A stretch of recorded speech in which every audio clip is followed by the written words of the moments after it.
ঈদের একটা দিন তাও আবার হসপিটালে কাটাতে হবে সেটা আসলে কখনো ভাবিনি। হঠাৎ করে আমার হাজব্যান্ড অসুস্থ হয়ে যায়, তাকে ইমিডিয়েট হসপিটালে ভর্তি করতে হয়।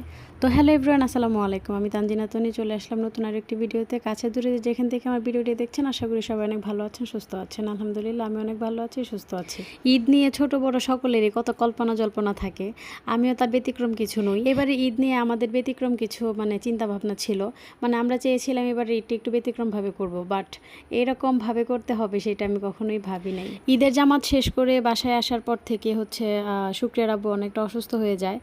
তাও আমরা আর দেরি না করে তাড়াতাড়ি করে হসপিটাল নিয়ে আসি। আর ইঞ্জেকশন স্যালাইন এগুলো দেওয়ার পরে ও একটু ঘুমায় যায়। আমরা যখন সদরে আসি আর ওইখানে ওকে ভর্তি দেয়, ভর্তি হওয়া দেখে আমি অনেক ভয় পেয়ে যাই, কারণ আমি এতদিন ওর সঙ্গে থাকি বা এতটা অসুস্থ আমি ওকে হতে দেখি নাই কখনো, তাও আবার হসপিটাল